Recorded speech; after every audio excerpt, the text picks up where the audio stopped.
Okay. Explain the behavior of consumer. How consumer behavior is changed according to the different situations. Say like when price of commodity higher, consumer demand for commodity lower, and when price of commodity lower, consumer demand for that commodity higher. Madam, Alfred Marshall has explained the inverse relation, opposite relationship between price and demand. Price जब बढ़ता है तो consumer कम demand करता है और जब price कम होता है तो कंज्यूमर ज्यादा डिमांड करता है. ये ऐसे हम लोग को अपोजिट रिलेशनशिप हम लोग को अल्फ्रेड मार्शल ने कंज्यूमर का बिहेवियर लॉ ऑफ डिमांड के अंदर बताया था. अब हम लोग स्टडी करेंगे law of supply. Now law of supply के अंदर we are going to learn the behaviour and behaviour of supplier, मतलब seller, producer, you can say anything. यहां पर हम लोग लॉ ऑफ सप्लाई के अंदर हम लोग स्टडी करेंगे बिहेवियर ऑफ सेलर.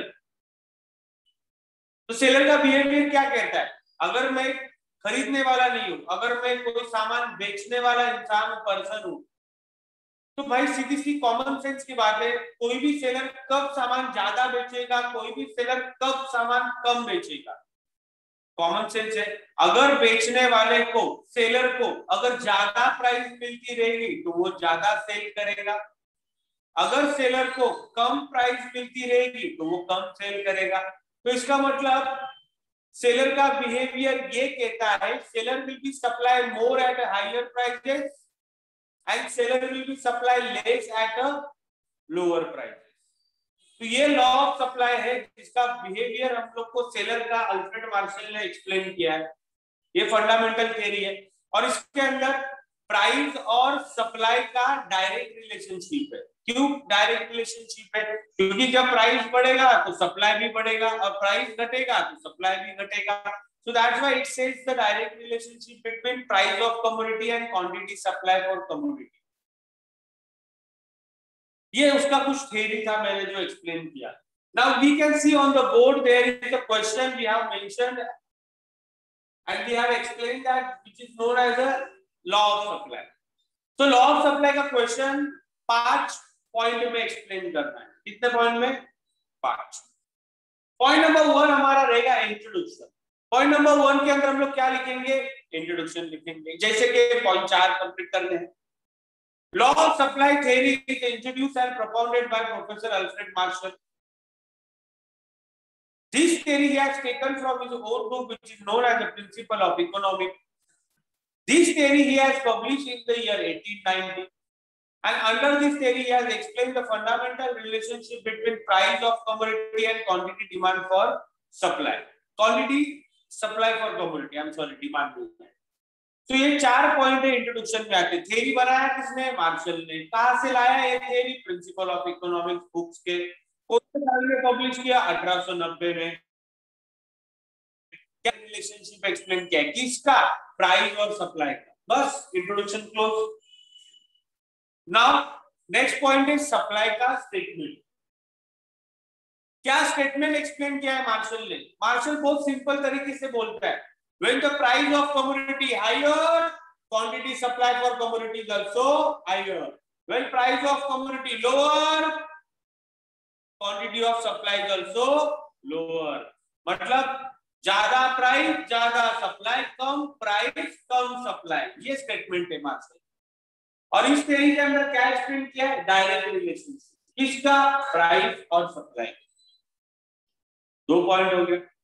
तीसरा पॉइंट में आपने देखा रहेगा टेबल लिखा हुआ है बोर्ड पे.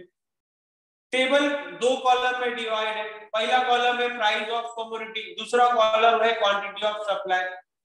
और ये टेबल को प्रूफ करना है कि जो सप्लाई का थ्योरी मार्शल ने बोला है क्या वो सही या गलत है. तो ये थ्योरी के लिए ये टेबल प्रूफ करेगा. तो पहला पॉइंट कैसे लिखने का? 3 पॉइंट इनफ है टेबल का लिखने के लिए. तो how to write the first point? In the above table, we can see that the price of commodity and quantity supply for commodity, it shows the direct relationship between each other. I'll repeat. In the above table, we can see that there are 2 columns are there. One is the price of commodity and another one is the quantity of supply, which is having a direct relationship between each other. Point number 1. जो board पे दिख रहा है वही लिख रहा हूं।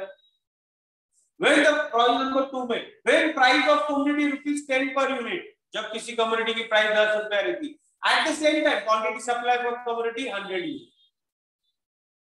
It means when price of commodity is lower, quantity supply is also lower. Point number 3, when price of commodity is increased from 10 rupees to 50 rupees per unit, at the same time quantity supply is also increased from 100 unit to 500 unit. It means when price of commodity higher, quantity supply is also higher. Price ज्यादा, supply ज्यादा, price कम, supply। उसके बाद आप देख सकते हो मैंने diagram बना के दिखाया है, उसके अंदर दो एक्सिस है, एक एक्सिस है y एक्सिस है।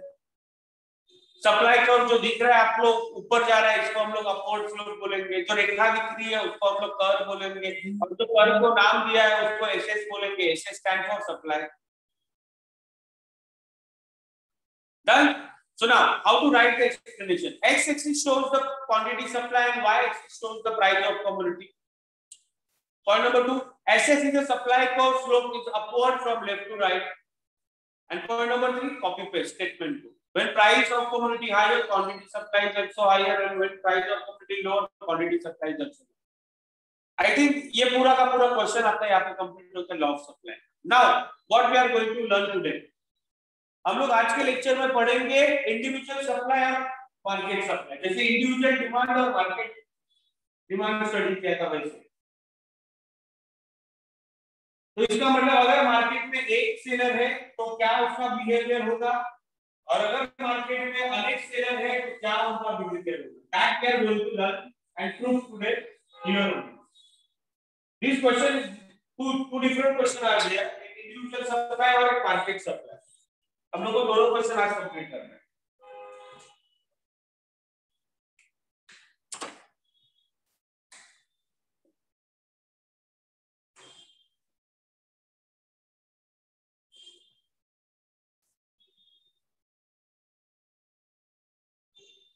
बराबर।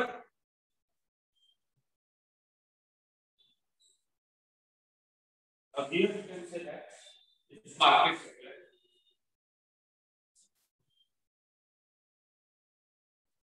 Okay, this is individual supply and this is market supply.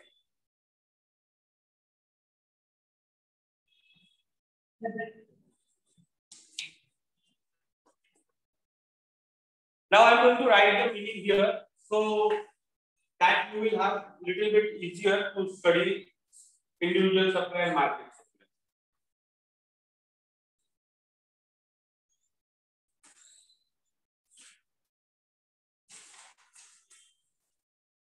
Various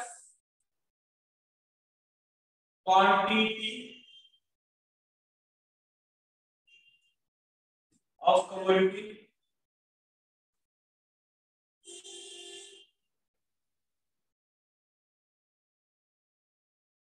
that a producer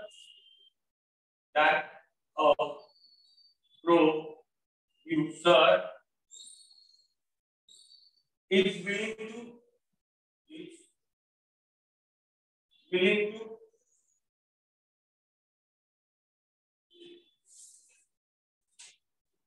sell at various prices. Sell at various prices during the given period of time. During a given period of time. Okay? अभी लगे हाथ इसका भी लिख देता हूं market supply का। Various quantity of commodity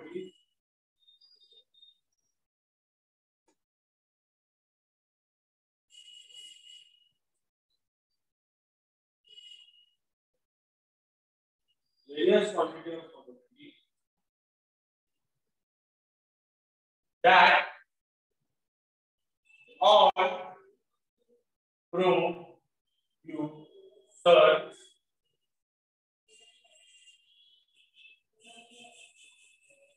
are being to sell at different prices.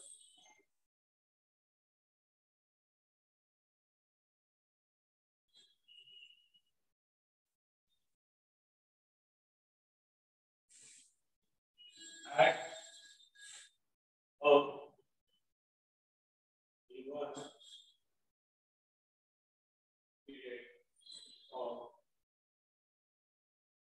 Okay,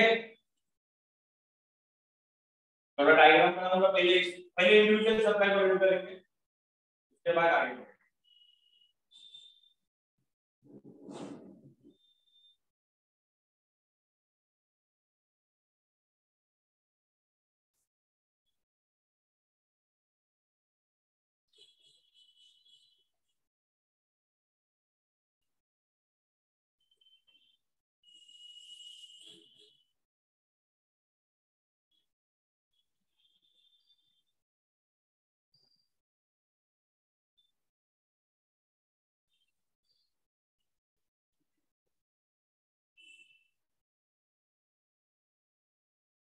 ten 20 30 40 50 100 200 300 400 500. Okay, that's it.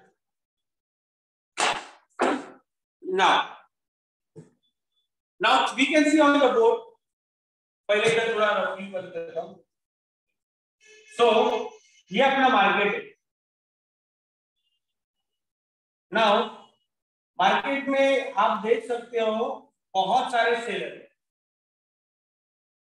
कितने सेलर दिख रहे हैं आप लोगों को? बहुत सारे दिख रहे हैं। How many sellers are there? बहुत सारे नहीं है, मतलब कितने हैं? बहुत सारे नहीं, सिंगल। बहुत सारे उधर है। मार्केट में how many sellers are there? अब हम लोग को इसके अंदर क्या करना है, पहले let me clear one thing. जो मार्शल ने थ्योरी बोला था कि सेलर का बिहेवियर क्या बोला था उसने, सेलर क्या करता है, ज्यादा प्राइस पे ज्यादा, कम प्राइस पे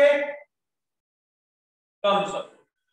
तो अगर एक सेलर है तो क्या ये बिहेवियर उसके लिए एप्लीकेबल है या नहीं है, that we are going to check under this stage.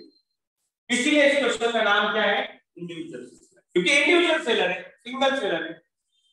तो सिंगल सेलर का बिहेवियर चेक करेंगे और यहां पर हम लोग चेक करेंगे मल्टीपल सेलर, अनेक सेलर, एक सेलर और यहां पे अनेक सेलर, समझा? तो एक सेलर का बिहेवियर इंडिविजुअल सप्लाई, अनेक सेलर का बिहेवियर मार्केट सप्लाई। बाकी की मार्केट में एक्चुअली एक सेलर नहीं होता, जैसे खरीदने वाले बहुत होते हैं वैसे बेचने वाले भी बहुत, तो मेनी सेलर मेनी कंज्यूमर होते हैं मार्केट। फिर भी हम लोग को बोला गया है कि अगर इन केस मार्केट में अगर एक सेलर है तो उसका बिहेवियर चेक करो, तो हम लोग चेक करेंगे। तो पहले मुझे लिखना है इंडिविजुअल सप्लाई का मीनिंग। तो स्टार्टिंग में क्या लिखा है मीनिंग के पहले, वेरियस क्वांटिटी ऑफ कमोडिटी लिखा है ना यहाँ पे, various quantity of commodity that a producer, मतलब सिंगल सेलर, प्रोड्यूसर का मतलब सेलर, सिंगल, अ लिखा है ना आगे, ये देखो अ लिखा है, अ मतलब एक। वेरियस क्वांटिटी ऑफ कमोडिटी, देखो आपके पास 100 है, 200, ये क्वांटिटी ऑफ कमोडिटी है ना आपका, this is quantity of commodity, ये आपका क्वांटिटी ऑफ कमोडिटी है। Various quantity of commodity a seller is willing to sell at a various prices, ये देखो प्राइसेस है ना, 10 20 30 40 50 during the given period of time, it is called individual seller. मतलब एक अकेला सेलर बहुत सारी कमोडिटी को अलग अलग प्राइस पे जो बेचने के लिए तैयार है एक पर्टिकुलर पीरियड ऑफ टाइम में, उसको बोलते हैं इंडिविजुअल सप्लाई। जैसे कि मुझे बोला गया है कि अकेला हूं, I am here alone, I am going to sell the product commodity at different prices, different commodity supply at different prices during the given period of time. जो वक्त है ना, 1 दिन 2 दिन 3 दिन, ऐसा तो नहीं है पूरे साल भर में बेचो, ऐसा तो हो ही नहीं सकता। 10 साल 15 साल 20 साल, I will take a particular period of time, that's called individual supply. मतलब various quantity of commodity that a single seller is willing to sell at a various prices at a given period of time, it is called individual supply। यहाँ पे एक seller है जो अलग अलग commodity को अलग अलग प्राइस को बेचने वाला है एक पर्टिकुलर पीरियड ऑफ टाइम, उसको बोलते हैं इंडिविजुअल सप्लाई। ठीक है। और यहाँ पर देखो वेरियस क्वांटिटी ऑफ कमोडिटी, यहाँ पर अभी क्या रहेंगे, कितने सेलर है, बहुत सारे। ये भी अलग अलग कमोडिटी को अलग अलग प्राइस पे बेचेंगे, उसी को बोलते हैं गिवन पीरियड ऑफ टाइम में, उसको बोलते हैं मार्केट सप्लाई। दोनों मीनिंग सेम है, सिर्फ यहाँ पे अ और यहाँ पे ऑल आया, बस इतना ही डिफरेंस है, क्योंकि ये सिंगल है और वो मेनी है, बराबर है ना। और दूसरा मतलब बहुत सारे रहेंगे, मेनी सेलर रहेंगे, और this is the only difference between this two, a and all. Rest of all, everything remains same. So various quantity of commodity, this is the quantity of commodity, various quantity of commodity, बराबर, single seller is going to sell at a various prices, different prices, एक particular period of time, that's called an individual supply। Now, ये पूरा clear हो गया। Now we can check the diagram also, कि अगर इसका diagram बनाएंगे तो कैसा आएगा। This is our y-axis, this is our x-axis, this is our price of commodity, this is our quantity of supply, right? If I prepare the diagram for individual supply, so how to look that diagram? Just have a look here. Price 10, 20, 30, 40, 50, तो ये 0, price 10, 20, 30, 40 और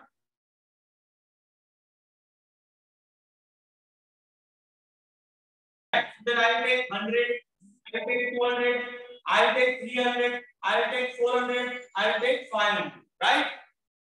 जब price 10 रुपया था तब supply कितना हुआ 100। Diagram ऐसा है। जब प्राइस 20 रुपया था तो सप्लाई 200, जब प्राइस 30 रुपया था तो सप्लाई 300, जब प्राइस 40 था तो सप्लाई 400, और जब प्राइस 50 था तो supply 500। So this is your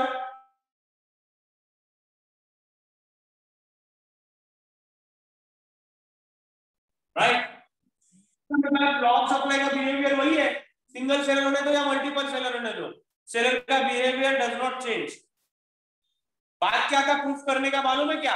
अरे एक सेलर होने दो या अनेक सेलर होने दो, behaviour is not going to change. Seller क्या करेगा, सेलर को ज्यादा प्राइस मिलेगा, सेलर ज्यादा सप्लाई करेगा, सेलर को कम प्राइस मिलेगा, सेलर कम सप्लाई करेगा। इसका मतलब अगर एक सेलर का बिहेवियर भी यही कहता है और अनेक सेलर का बिहेवियर भी यही कहता है, एक सेलर होगा तो भी वो कम प्राइस पे कम सप्लाई करेगा और एक सेलर ज्यादा प्राइस पे ज्यादा सप्लाई। ये प्रूफ हो गया बेटा। Now you can see the diagram, ये जो शेड्यूल बनाया है उसको, in the amount table we can see that 2 column price of commodity and quantity supply for commodity, बराबर, 2 कॉलम दिए। When individual seller is going to sell in the market, when the price of commodity is ₹10, right, 10 रुपया है, किसी commodity का price 10 रुपया है, marker का price 10 रुपया है, तो सेलर ने कितना मार्कर बेचा, 100 मार्कर। अब मार्कर का प्राइस बढ़ गया, सेलर को कितना मिल रहा है, 10 रुपए का मार्कर अभी कितने में बिक रहा है, 50 रुपए, तो सेलर ने क्या किया, 500 बेचा। इसका मतलब सेलर को ज्यादा प्राइस मिलेगा, सेलर ज्यादा सप्लाई, सेलर को कम प्राइस मिलेगा, सेलर कम supply. So this is called individual seller का बिहेवियर।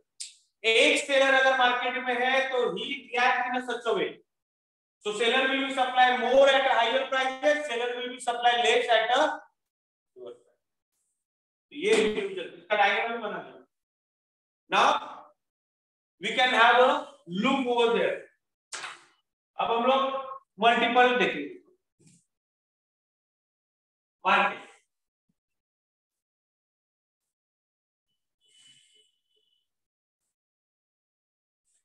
पॉइंट नंबर 1 बराबर है बेटा। पहला कॉलम क्या है, प्राइस ऑफ कमोडिटी, करेक्ट।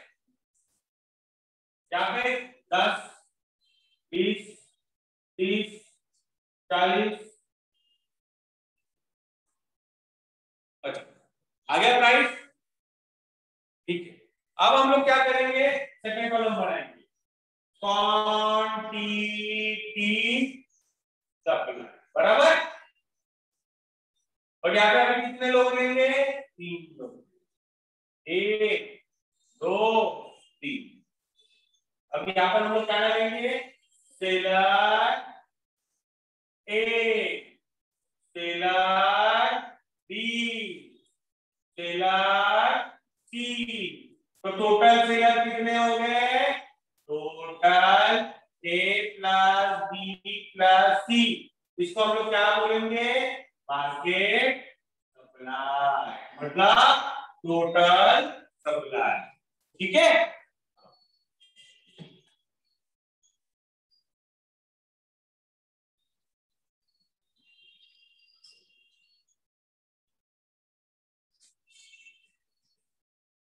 दो सौ, 300, 400, 500, 300, 400, 500, 600, 700, बराबर। Now here you can see that एक सेलर की है अंदर। अब now हम लोग क्वेश्चन चेंज कर रहे हैं।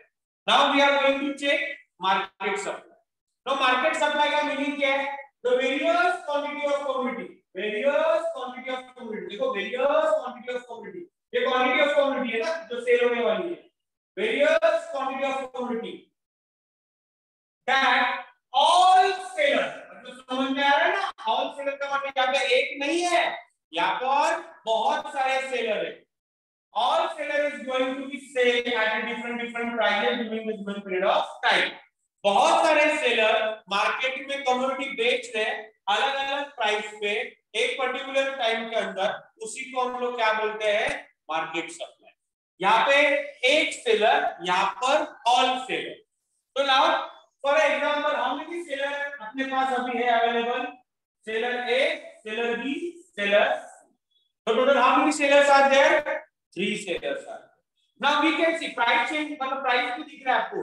कमोडिटी का प्राइस जब 10 रुपया था, कमोडिटी का प्राइस जब 20 रुपया था, कमोडिटी का प्राइस 30 रुपया हो गया, धीरे धीरे 40 हो गया, धीरे धीरे 50 हो गया, मतलब धीरे धीरे प्राइस बढ़ रहा है। तो प्राइस कम है, प्राइस ज्यादा है। प्राइस कम से कम 10 रुपया था तब क्या हुआ देखेंगे, और जब प्राइस 50 रुपया हुआ तब क्या हुआ वो भी देखेंगे। So now let's start.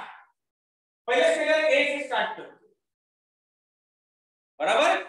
Seller ए, अभी इससे पहले देखते हैं, जब मार्केट का प्राइस, ये मार्केट का प्राइस 10 रुपया था तब सेलर ए ने कितना सेल किया, 100 मार्कर, 100, बराबर।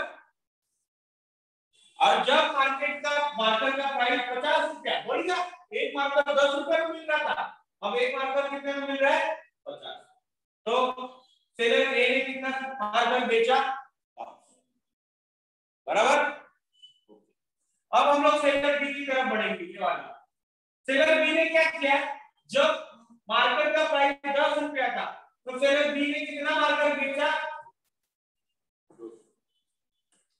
अब जब मार्केट का प्राइस एक मार्कर का 50 रुपया मिल रहा है तो सेलर बी ने कितना सेल किया, बढ़ गया ना, मतलब सेल प्राइस बढ़ रहा है तो सेल भी बढ़ रहा है। अब तीसरा सेलर देखेंगे, जब प्राइस 10 रुपया था मार्केट का तो सी ने कितना सेल किया, और जब प्राइस 50 रुपया हो गया मार्केट का तब सी ने कितना बेचा मार्कर,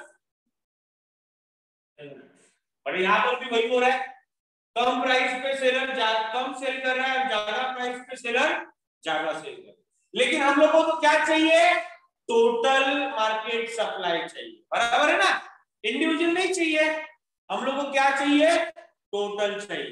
तो टोटल का लास्ट कॉलम दिख रहा है आपको, क्या लिखा है यहाँ पर, टोटल। ए बी सी, ये तीनों का टोटल। तो जब प्राइस 10 रुपया था तो seller A, seller B, seller सी, तीनों का सेल मिला के कितना हुआ? 6। बराबर। ऐसे आप सबका कर सकते हो। यहाँ पे 900 आएगा स्ट्रैटेजी,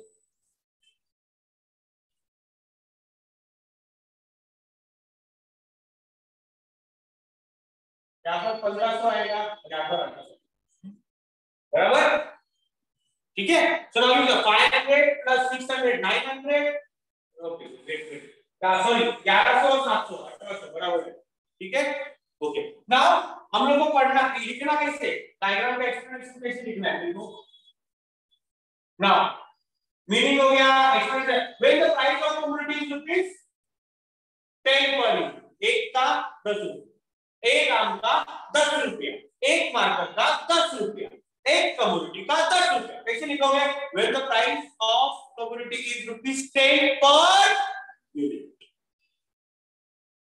एक ही है ना, 10 का एक है ना, ऐसा लिखोगे ना 10 का एक। When price of commodity 10 rupees per unit, at the same time seller A supply, seller B supply, seller C supply, total market supply. It means when price of commodity lower, total market supply is also lower. Simple. Now when price of commodity increase from 10 rupees to 50 rupees, 10 rupees to per unit. When price of commodities increase from 10 rupees per unit to 50 rupees per unit, at the same time seller A supply, fine. Seller B supply, seller C supply, total market supply. It means इसका मतलब क्या हुआ? ज्यादा price, ज्यादा supply. Total market supply is higher when seller receive the higher prices, more prices. मतलब clear हो गया? एक सेलर होने दो या अनेक सेलर होने दो, सप्लाई का behaviour never change. How he sell more at a higher prices, he sell less at a lower. हो गया क्लियर? डायग्राम में देखो वैसे ही आएगा आपका. I'm going to show you diagram also. This is my y. This is my x. This is my y. This is my quantity supply. Price is that dash means 40 50. Dash is 40 बराबर. अब यहाँ पे हम लोग market supply लेना है ना, ये वाला नहीं लेंगे, हम लोग क्या लेंगे? Total market correction. Quantity supply नहीं लेंगे, क्या लेंगे? लास्ट वाला टोटल मार्केट सप्लाई.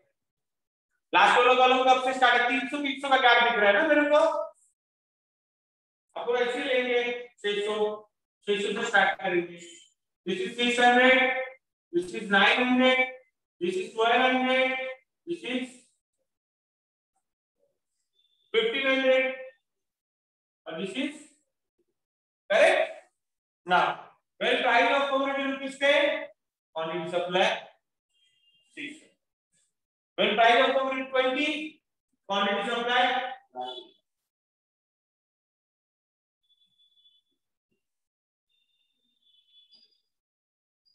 आ गया? मतलब प्रूफ हो गया. डायग्राम बताओ, अपने हिसाब से बनाएंगे. समझ में आया? पॉइंट क्या था? एक सेलर होने दो या बहुत सारे सेलर होने दो. सेलर ज्यादा सेल करेगा ज्यादा प्राइस पे, सेलर कम सेल करेगा कम प्राइस पे. So now we have proven this point here only. हम लोगों ने इस पॉइंट को प्रूफ कर दिया. Seller will supply more at a higher prices, seller will supply less at a lower price. बराबर. Understood? How many questions we have completed? 2. Which one? Individual supply and second one market share. समझ में आया कैसे लिखने का? Very good. Very good. Very good. This is our second chapter of economics. Very good.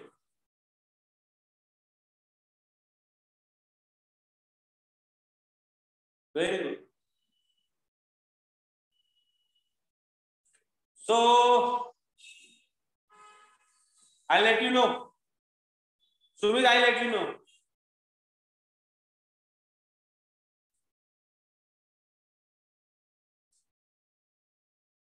So economic कैसे लग रहा है? डिफिकल्ट लग रहा है, इजी लग रहा है? इजी लग रहा है?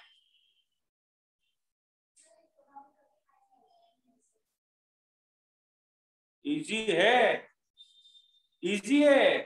चलो चलो मैं पहले एक क्वेश्चन पूछता हूं सबको कि सब लोग आंसर दो. अभी तक जितना मैंने लेक्चर लिया, 2 चैप्टर, मतलब ये सेकंड चैप्टर अभी नेक्स्ट लेक्चर में खत्म हो जाएगा. इकोनॉमिक्स के 10 चैप्टर है, उसमें 2 खत्म हो जाएंगे. तो 2 चैप्टर के बारे में यार दोनों भी ज्यादा वेटेज के थे, मतलब सबसे ज्यादा मार्क्स के लिए आते बोर्ड में. That's why I have started demand and supply immediately, because ये 2 चैप्टर में जानबूझ के इसलिए उठाया क्योंकि ये सबसे ज्यादा मार्क्स के लिए बोर्ड में आता है. समझा? बाकी सब आते ही है लेकिन कम वेटेज के लिए देते. तो अपन को क्या करना है, जो ज्यादा वेटेज के लिए आता है वो पहला करेंगे, बराबर कि नहीं? So near by two complete this 2 chapters here only now. So again I am going to ask you one question. सब लोग प्लीज रिप्लाई कर. I expected answer from everyone.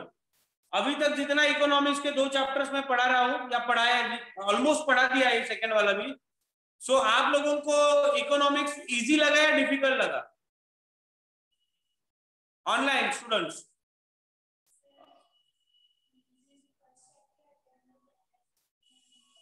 करेंगे बाद में वापस. सर क्या सर लिख रहे हो? सर वेरी इजी बोल रहे हो सब लोग. Easy easy. अनीता मुनर is saying that easy. Sakshi saying that easy. Alisha is saying that easy. ठीक है. और कोई किसी को रिप्लाई करना है? Okay. Varsha is saying that easy. Very good. Anyone is else?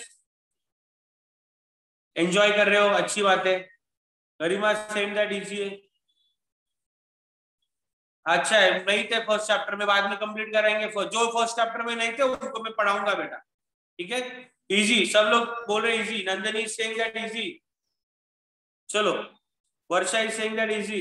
Very good, very good. चलो एक शॉकिंग न्यूज देता हूं. बोर्ड में ज्यादातर बच्चे इकोनॉमिक्स में फेल होते.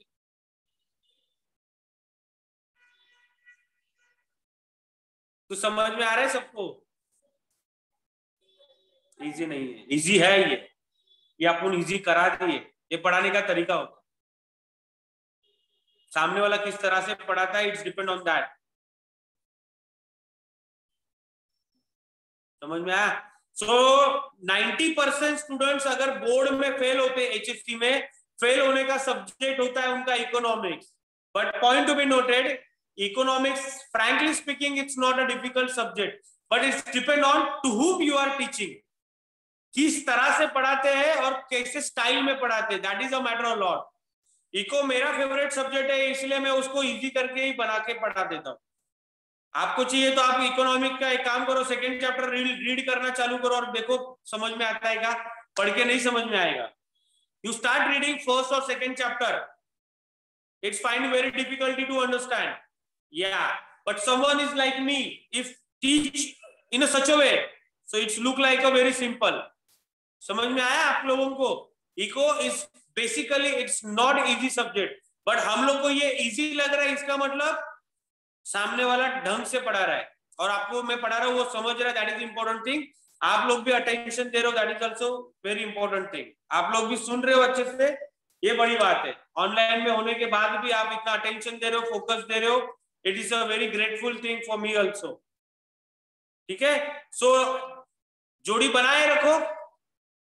इको से अपना ध्यान हटाओ मत, क्योंकि ध्यान हटेगा तो दुर्घटना घटेगी. चलते चलते रहेंगे ऐसे ही और पता भी नहीं चलेगा इको कब खत्म हो गया। इको पढ़ाने के लिए मुझे 10-15 दिन बहुत हो जाते हैं, पूरा टेक्स्ट बुक में 15-20 दिन में पढ़ा सकता हूं। So that's quality we have, not an issue. I have told Garima, economics में बोर्ड में आप लोग ने बोला इजी है इजी है इजी है, तो इन reply I said that 90% student failed in economics. That was shocking news.